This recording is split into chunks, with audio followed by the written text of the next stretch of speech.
My wife cheated on me with her boss, stole $200, $0 from our joint account to fund their affair, and now she's trying to claim our inheritance to cover her debts. I don't know who's more dangerous, her or the law. Hello, everyone. Dear listeners, please share your thoughts in the comments section below. And don't forget to like, share, and subscribe. Now, let's begin the video. Using a throwaway for obvious reasons with certain specifics modified to preserve anonymity. I never thought I'd be the guy telling a story like this, but here I am. My wife Lisa seemed perfect at first. Beautiful, smart, successful, everything I ever wanted. We'd been married for 8 years and I thought we had a good life.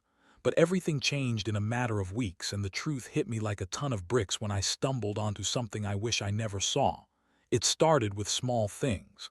Lisa was acting a little distant, more irritable, snapping at me over nothing. She was working late more often, claiming it was just her job. She'd come home tired, avoiding intimacy, sometimes even canceling plans last minute. I brushed it off at first, thinking maybe she was stressed or just burned out. But then I noticed the phone calls, her hiding her phone, deleting messages, being secretive about her texts. Little things, but enough to make me suspicious. One night I decided to check her phone. I know, trust is supposed to be the foundation of a relationship, but I was desperate. I needed to know what was going on. I found texts from her boss, Mark, that were clearly more than just professional. Flirty messages, late-night texts, suggestive emojis. The worst part, they were talking about meeting up after work, about keeping it discreet, and even planning trips together. It was obvious Lisa was having an affair. The betrayal wasn't just emotional, it was physical, and she was hiding it like her life depended on it. But what really hit me hard was the financial side. I started digging a little deeper, checking the bank statements I had access to just to see if I could find anything weird. That's when I saw it. A sudden, massive withdrawal from our joint account, $200, gone just like that. I couldn't believe my eyes. I called the bank, and yes, it was legit. Someone had drained our savings, and I knew exactly who it was. Lisa. She'd stolen that money to fund her affair, to keep her secret life afloat. I felt sick. All those years we built, all that trust, shattered in one instant. I confronted her the next morning, my voice trembling with rage. She was bitchy right from the start, throwing out lies like it was nothing. "You're overreacting," she snapped, her eyes cold.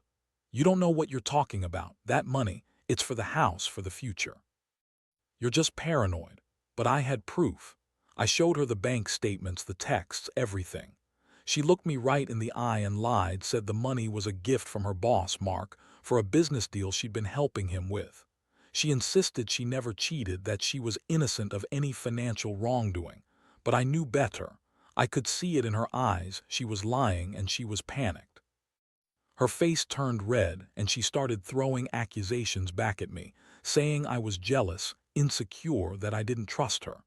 That's when I realized, she's good at lying, but I saw through her. This wasn't just about the affair. It was about her stealing from us, betraying every promise she ever made. I felt a mix of rage and heartbreak. How could she do this? How could she betray me, our life, everything we worked for? I felt like I was drowning in a sea of lies, and I didn't know how to get out. After that confrontation, everything changed. I couldn't sleep, couldn't eat. The image of her lying there, trying to spin her web of lies, kept replaying in my head. I wanted to believe her at first, that maybe it was all some misunderstanding, some crazy mistake, but the evidence was damning. The texts, the money, she stole it. She lied about the affair, lied about the money, lied about everything. I felt like I was living in some twisted nightmare I couldn't wake up from. I started digging deeper into her phone, her emails, her bank accounts, anything I could get my hands on. I had to find out just how deep this betrayal went. That's when I found the biggest shock of all. She wasn't just cheating and stealing money. She was planning to claim our inheritance, our family's estate, which we'd both been counting on for our future, was now on her radar to cover her debts and her mess. She'd gone behind my back, trying to manipulate the situation, trying to make it seem like she was the victim. I couldn't believe it. She was so brazen, so manipulative. She was trying to take what wasn't hers. I found legal documents. She'd contacted some shady lawyer trying to get a claim on the inheritance. She even contacted her boss, Mark, for help. It was like watching a slow-motion train wreck. I felt sick to my stomach. All of it was happening so fast, and I was just trying to keep up, trying to process how my wife, the woman I loved, was capable of this level of betrayal. That's when I realized I had to act. I couldn't let her get away with this. If she was willing to steal our savings, lie to my face, and now try to claim our inheritance, I had to do something. I started gathering evidence, screenshots, bank records, emails. I contacted a lawyer I knew from work, someone who specialized in family law and financial crimes. I wanted to know my options, what I could do legally to stop her from taking what wasn't hers. Meanwhile, she kept up the act, acting innocent around our friends and family. She told everyone I was overreacting, that I was paranoid and jealous. She even accused me of cheating, trying to turn everyone against me. But I knew the truth. I knew she was the one sneaking around, stealing from us, and now trying to manipulate the law to her advantage. The more I uncovered, the more I realized how dangerous she was. Not just unfaithful, but outright deceitful and reckless with our life savings and future. I felt like I was in a war I couldn't see the end of. Every day brought new surprises, more lies, more manipulations. I couldn't trust her anymore, but I also couldn't ignore the fact that she was trying to steal our inheritance. That's when I decided I had to fight back, not just for myself, but for what was rightfully ours. I knew this was far from over, and I had to be prepared for whatever she threw at me next. The more I looked into her plans, the more I realized just how far she was willing to go. She had already stolen $200, $0 from our joint account, money we'd saved for years, for our future, for our kids if we ever had any. And now she was scheming to claim our inheritance to cover her debts, debts she racked up because of her affair and her reckless spending. I couldn't believe how deep this rabbit hole went. It was like she was trying to erase everything we had built together. I knew I had to act fast. I hired a lawyer, someone recommended by a friend who dealt with financial crimes and family law. I wanted to understand my rights, how to protect what was left of our assets, and most importantly, how to stop her from pulling some legal stunt to claim our inheritance. The lawyer told me that if I could prove her actions were fraudulent or that she was acting in bad faith, there was a chance to freeze her claims or even take legal action against her. But I also knew she was smart, manipulative, and willing to lie her way out of anything. In the meantime, I started gathering all the evidence I could. I printed out bank statements, saved every email, took screenshots of her texts with Mark. I even hired a private investigator to follow her for a few days. I needed proof beyond just my suspicions, something concrete that showed her intent to steal and manipulate the situation.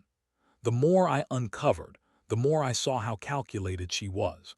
She had been planning her moves for weeks, maybe months.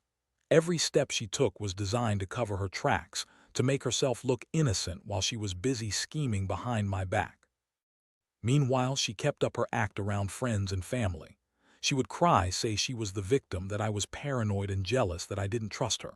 She played the victim so well I almost believed her myself. But I knew better. I saw through her lies. I could see the cracks in her story, the desperation in her eyes when she thought I wasn't looking. She'd even try to guilt-trip me, saying things like, "You're the reason I had to do this. You never paid enough attention. You're holding me back." That's when I realized she was trying to turn the tables, make me feel guilty for catching her, for exposing her. One night I found out she had contacted her boss Mark again to ask for more money, claiming she needed it for urgent business. The audacity, the nerve of her to keep scheming even after I'd confronted her. I felt anger boiling inside me. How could she be so manipulative, so selfish? She didn't care about the damage she was doing to us. She only cared about covering her tracks, keeping her secret life alive. I couldn't let her get away with it. That's when I made a decision. I was not going to let her win. I was going to fight for every penny, for our future, for our dignity. I knew it was going to be a long battle, but I was determined. I started drafting a legal plan to challenge her claims on the inheritance, to show that her actions were fraudulent and that she had no right to take what wasn't hers. I also prepared myself emotionally for what was coming. I knew she was dangerous, more than just unfaithful. She was a liar and a thief, and I had to protect myself from her schemes. This was just the beginning, and I could feel the storm brewing. The days that followed were a whirlwind. I was constantly on edge, trying to stay one step ahead of her. I met with my lawyer several times, going over every detail, every document I had collected. We discussed the best way to block her from claiming our inheritance, especially since she was already trying to use legal loopholes and fake documents to back her claims. The lawyer warned me that she might try to manipulate the legal system, perhaps even hire her own lawyer to push her agenda further. That's when I realized she was more dangerous than I initially thought. In the meantime, she was still acting like everything was normal, but I could see her cracks. She was more irritable, snapping at me over small things, trying to gaslight me into believing I was overreacting. "You're just jealous," she said one night, her voice dripping with venom. "You're paranoid. I don't know what you're accusing me of, but you're crazy." I wanted to scream at her, to tell her that her lies and schemes didn't fool anyone anymore. But I held my tongue. I knew I had to be strategic. One evening, I stumbled upon a series of emails she'd sent to Mark. They were more than just flirtatious. They revealed her true intentions. She was secretly planning to drain more money from our accounts, to pay off her debts and to keep her affair going. She'd even asked Mark for a personal loan, promising to pay him back once she got her inheritance. The emails were explicit, revealing her greed and her complete disregard for the damage she was causing. I printed everything out, saving copies in multiple secure locations. That was the moment I realized I had to confront her again, but this time with undeniable proof. I sat her down, showed her the emails, the bank records, the evidence of her plans. I told her I was done trusting her lies. Her reaction was predictable. She spun a new story, claiming she was just trying to save our marriage, that Mark was just a friend, and that I was blowing everything out of proportion. She even had the nerve to accuse me of cheating, saying I was the one hiding things from her. I felt a deep, burning anger. How could she be so manipulative, so selfish? I'd given her everything, my love, my trust, my savings, and she was trying to take even more. I told her she had crossed the line, that I was going to fight her every step of the way. I was ready to expose her to everyone, our friends, family, the law. I knew she was dangerous, and I couldn't let her keep destroying what little stability we had left. I felt a strange mix of heartbreak and resolve. I was hurt that she'd betrayed me, but I also knew I had to do what was necessary to protect myself and what was ours. This wasn't just about money anymore, it was about justice. The legal battle was brutal. She fought dirty, throwing accusations, trying to discredit me at every turn. I had to stay sharp, keep my evidence solid, and not let her manipulate the situation. Every day felt like walking through a minefield. She was relentless, calling her lawyer, trying to spin stories, making false claims about me to turn friends and family against me. I knew she was desperate, and that made her even more dangerous. Meanwhile, I worked with my lawyer to file a restraining order to prevent her from accessing our bank accounts or legal documents. We also started the process of freezing her claims on the inheritance. It was clear she was trying to use the law to her advantage, to steal what she couldn't earn honestly. I also hired a forensic accountant to trace the money she'd stolen, to see if we could recover some of it. The amount, $200, was staggering, and I felt sick every time I thought about how she'd used our savings to fund her affair and her reckless lifestyle. She kept up her act, pretending to be the victim, crying to friends and family that I was abusive or controlling. But I saw through her lies. I knew her game. One day she showed up at my office, trying to guilt-trip me into dropping the case, claiming she loved me and that she'd change. I told her to get out, that I wasn't falling for her manipulations anymore. I was done being played. I had enough proof to show she was the one who betrayed us, who stole from us, and who was trying to ruin me legally and financially. The most shocking part came when I uncovered her plan to claim our inheritance to pay off her debts.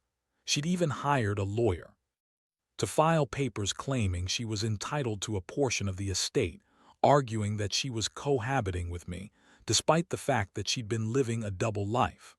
The audacity! I couldn't believe how far she was willing to go to cover her tracks. I presented all my evidence in court, proof of her affair, her financial theft, her manipulations, and the judge saw right through her. The court issued an order to freeze her claims on our inheritance, and I was told we had a strong case to recover the stolen money.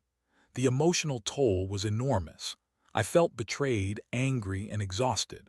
But at the same time, I felt a strange sense of relief. Finally, I was taking back control. I realized I couldn't trust her anymore, not as my wife, not as a person. I started to see her for what she truly was, someone capable of lies, theft, and betrayal on a scale I'd never imagined. I knew I had to let her go, even if it hurt like hell. I started planning my next steps, getting a divorce, rebuilding my life, and making sure she couldn't destroy me any further. I learned that some people are just not worth the trust or the effort. That betrayal cuts deep, but it also teaches you who your real friends are and how strong you can be when everything's falling apart. I don't know what the future holds now, but I do know I won't let someone like her ruin me. I just wish I'd seen the signs earlier, but now it's about moving forward, wiser, stronger, and more cautious than ever before. Looking back, I honestly don't recognize the person I was before all this happened. It's like I was living in a bubble, trusting blindly, thinking that love and loyalty meant everything. Turns out, some people are just good at hiding who they really are until it's too late. The betrayal tore me apart, seeing the woman I loved turn into someone so manipulative, so reckless, and so willing to destroy what we built. It's a pain I wouldn't wish on anyone. But through all the chaos, I learned a lot about myself. I learned that trust is fragile, and sometimes you have to fight to protect what's yours. I learned that money can be a powerful motivator. Greed, deception, and lies can drive people to do terrible things. And most importantly, I learned that no matter how dark things seem, there's always a way out if you're willing to stand up and fight for it. I managed to recover most of the stolen money, though not all of it. The legal battles took months, and some nights I wondered if I'd ever come out of this intact. But I did. I filed for divorce, and I'm now rebuilding my life from scratch. It's not easy, and I still have scars, but I'm stronger for having gone through it. I've cut out the toxic people. I've learned to trust my instincts, and I've become more cautious about who I let into my life. To anyone out there going through something similar, trust your gut. Don't ignore the small signs, and don't be afraid to fight for what's right. People can surprise you, sometimes with the worst, but sometimes with a chance to start over. I realized that even after betrayal, you can find a way to heal. It takes time, patience, and a lot of inner strength, but it's worth it. Most of all, I want to say, don't let anyone steal your peace or your future. Protect yourself, stand your ground, and remember that you're stronger than any betrayal or loss. Life throws curveballs, but you've got the power to come out on top, even if it's hard to see right now. I may have lost a lot, but I gained clarity, and that's priceless.